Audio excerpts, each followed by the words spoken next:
What's up YouTube, Dave here from Zephyr War Games, bringing you an Igknight deck. Now, I've been looking into the Igknight decks, especially with what's been happening in the United States. So as a disclaimer, this deck is European legal. So it is a big shame, but unfortunately in England, in the UK, in Europe at this moment in time, Utopia Zexal is not legal, so we cannot make that play, which is a huge shame because I know it is such a good play. However, the deck that I've got here in front of you is designed for FTKs and OTKs. It can be very, very strong and it can be very, very protective. There are tweaks and twerks and bits and bobs you can change in this deck to either make it more consistent or just to make it a bit more of an oomph. There is also a synchro version of this deck as well. Now, I've built it, I haven't got it planned to go up. However, if you guys do want to see it, I will show you it and I will make it, so just let me know in the comments below if you want to know. It basically involves Rose Warrior. Now, Rose Warrior is amazing because it's quite expensive because it's not that well known card, but it's hard to get hold of. And basically because it's a level 4 Warrior Fire tuner, you can search it by popping 2 Ignites. When you pop your Ignites in scale, you can search her out, and then it unlocks your ability when you're playing with the level 3s and level 4s to go into your level 7s and 8 synchro cards. It can also go with your level 6s to make a 10 if you absolutely want to, and it can also go with your 5s to make a level 9, but obviously the only level 9 it can really make is Vermilion Dragon, but then it helps recycle the tuner itself. But anyway, this deck is designed to be going second. It can be made more consistent by putting more draw powers in. I've tried to keep it relatively budget, and by relatively budget I mean I haven't put Pot of Desires in here. I think the highest value card in this deck at this moment in time is, when we get to it I'll show you it, but it is the main reason for this deck, the main card in this deck, which is why it's so expensive. But it's so expensive because it's a generally good card. So without further ado, I'm going to zoom straight in so you guys can see it clearly, and we'll go straight through it. So we got Triple Galleon, very standard. You play triple of all of your Ignites apart from one. So it's Triple Ignite, Triple Galleon, Triple Veteran, Triple Margrave, Triple Cavalier, Triple Templar, Triple Paladin, Triple Crusader, and then only double Squire. Now, the reason I've only got double Squire is the only reason it's very helpful in this deck is just for the pop and the feel. It's not very good to go out on the board for an FTK or for the destruction. Now, for those of you that don't know what Ignites do, they're basically scales 2 to 7 normal monsters that when they're in the scales, they pop both scales, send them to the... So if you have 2 Ignites in the scales, they pop themselves, send them to the extra deck, and then you search out another Ignite monster. So either from your deck or graveyard. So they're basically just designed to open up with a handful of these, fill up your extra deck, pendulum summon out all your big boards, all your big beta versions, and beat over your opponent. So the card that I play is Triple Denko. Now, this card is the most expensive card only because it's a really good side deck card at this moment in time. It fluctuates in price. Like, it has gone down to like 7 quid, it goes up to 15, it jumps around all over the place. But this is your guaranteed winner. Now, what I mean by guaranteed winner is, the idea is, in this deck you can put more draw power in it. Like I said, you can put your Demises in it, you can put more draw power like Into the Void and stuff like that, because you don't really worry about your hand size for the pure fact that the idea behind this deck is to go for an FTK and win in one turn. I will do test turns to show you how consistent this deck can be, and like I said before, you can just increase draw power. Now, the downside of it is, yes, it can be slightly defensive if it has to go first, and yes, it can make other boards if it can't make its FTK board. However, this is the pinnacle. This is what you want to end up with. You want to basically, the best option is to open up with a Denko Sekka, and then 4 Ignites, and then by going second you get a 5th card. So the 5th card can be anything. If it's another Ignite, happy days. But the idea is, you normal summon your Denko. You're using your Denko as either bait or lockout for your opponent's back row. So you normal summon your Denko, your opponent then has the choice to either warning Denko, or that's it, they're locked out. So you're protecting your pendulum summon, unless, worst case scenario, your opponent does set a warning and a strike. Now, if they have both of those in hand, unfortunately there's not a lot you can do about that. But the idea is you drop the Denko, that's it. You're now free to make your plays. I won't play the One Magic Spectre Unicorn Kirin. Now this will probably get banned in the ban list coming up. So it's just the most broken pendulum card at this moment in time. Because it's a scale 2, it fits in with the deck as well, and because it's a level 6, it also fits in really nicely with the deck. So definitely play your Kirin, because it's just that bounce, and it helps bounce the pendulum scales that you maybe don't want on board if need be. Anyway, so it's a very, very, very heavy monster lineup, and that's because you want to be seeing your Ignites as early as possible for this play. Next up is spells. We don't play any traps in this deck because we just want the spells. We're not too worried about a bit of protection, especially with the way your Denko works.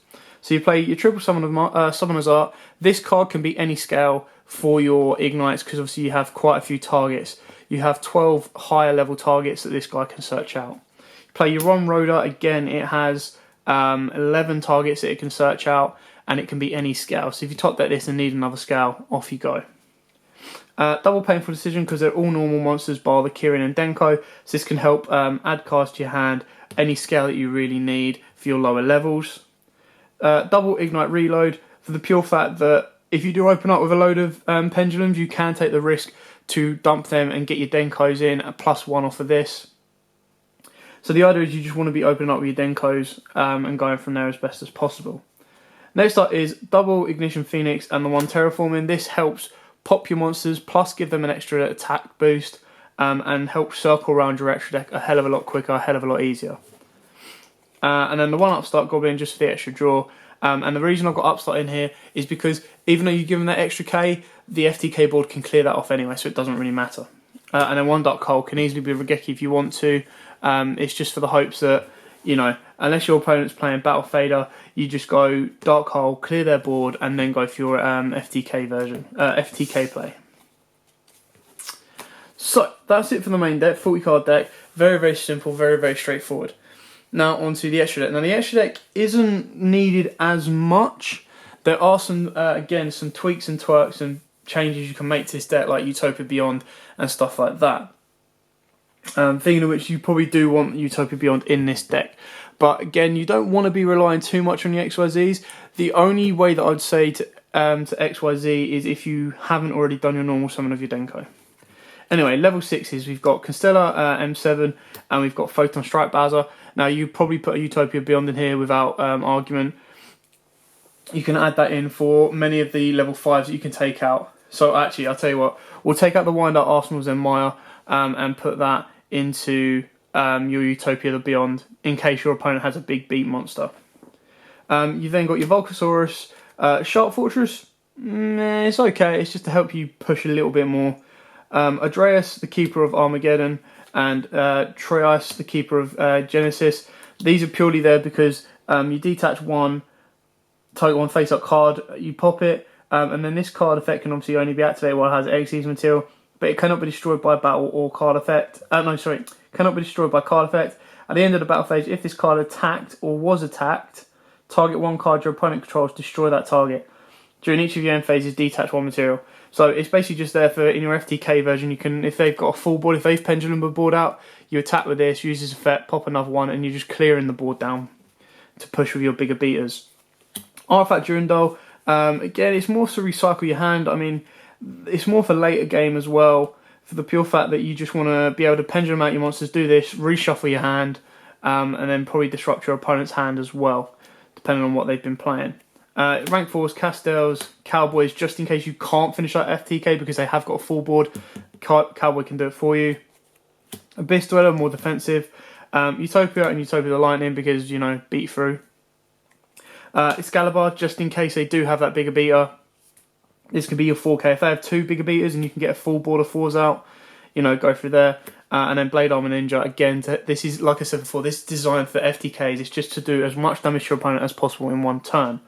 Now, obviously, in the American version, when they do have Zexal legal, you do focus a little bit more on that. But like I said before, this is not a...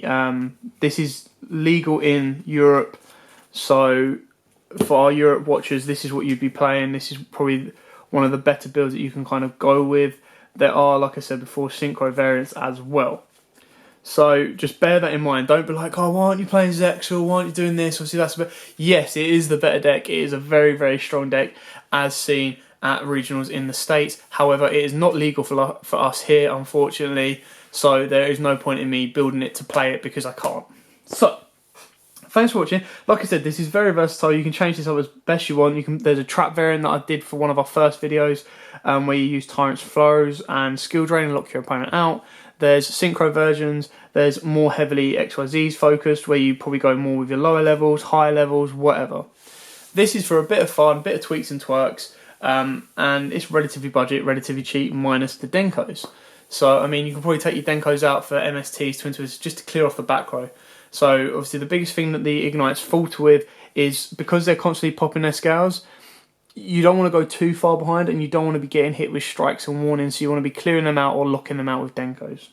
So, thanks for watching. Don't forget to like, comment, subscribe, share, hit that notification button so you don't miss out on anything. If there are any deck profiles you would like to see, let us know in the link in the comments below. If you want me to show you the synchro version of this, I will work on that and get that up for you as well. We are getting very, very close to Raging Tempest sneak peek, which comes out next week, well, end of next week. And then the week after that is the official release of Raging Tempest, where Zodiacs are finally out in the TCG, as well as maybe the return of Infernoid with Lawn Mowing. So we will be working on stuff like that for you guys. Anyway, big thumbs up. Thanks for watching. Always, guys, happy dueling. If you like that video, why not check out our other videos available? We've got more deck profiles, pack openings, and of course duels. And don't forget to click on the most important button of all, that subscribe button, right in the bottom left hand corner.